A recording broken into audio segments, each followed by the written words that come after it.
Le 70e anniversaire de la Déclaration universelle des droits de l'homme est un anniversaire très important, à deux titres.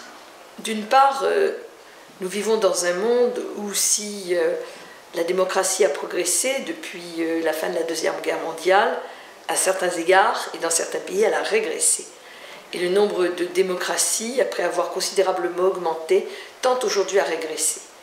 Le combat pour la protection des droits de l'homme et l'intégrité physique, intellectuelle, culturelle des humains continue à être un combat absolument nécessaire et constant.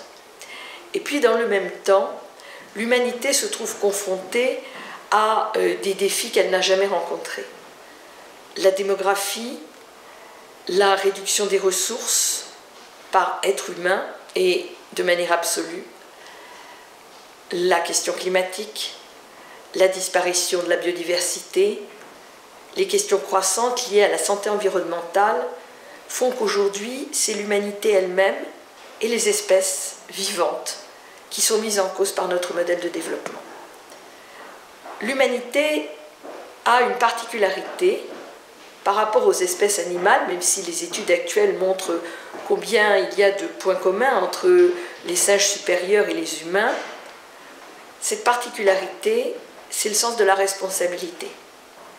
C'est de savoir que l'on est responsable pour soi, pour ceux qui viennent, et pour les espèces animales et végétales qui, elles, n'ont pas la conscience de cette responsabilité. C'est en réfléchissant à tout cela que nous avons, à la demande du président François Hollande, au début de l'année 2015, et dans le cadre de la préparation de la COP 21, préparé une déclaration universelle des droits de l'humanité. Je devrais dire du reste des droits et des devoirs de l'humanité.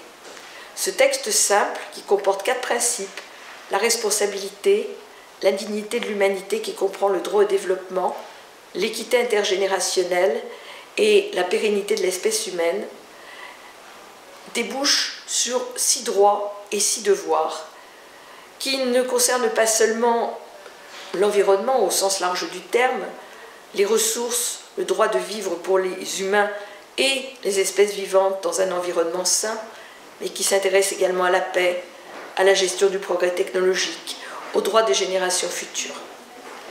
Ce texte, qui est aujourd'hui ouvert à la signature de tout un chacun, a été signé par de très grandes villes, et Strasbourg et Paris ont été les premières, par des régions, par des universités, par de très nombreux barreaux. Tout le barreau français soutient cette initiative, et une vingtaine de barreaux africains, le barreau européen, et également par des ONG et par des entreprises. Un État aujourd'hui est signataire de cette déclaration et j'espère que d'autres pourront suivre dans les années qui viennent. Il s'agit d'une déclaration sur le même modèle que la Déclaration universelle des droits de l'homme, dont elle se veut être le complément, tout simplement parce que la Déclaration des droits de l'homme, dont j'ai rappelé tout à l'heure combien elle était indispensable et reste indispensable, s'intéresse aux questions individuelles, alors que la Déclaration des droits de l'humanité s'intéresse aux droits et devoirs collectifs. C'est la raison pour laquelle la Déclaration universelle des droits de l'humanité s'intègre dans la filiation de la Déclaration des droits de l'homme, en constitue un complément nécessaire, peut-être indispensable, pour que précisément les droits de l'homme puissent continuer à être défendus. Car si l'humanité n'est pas défendue, les humains ne le seront pas davantage. Voilà, je vous remercie de l'attention que vous avez bien voulu me consacrer.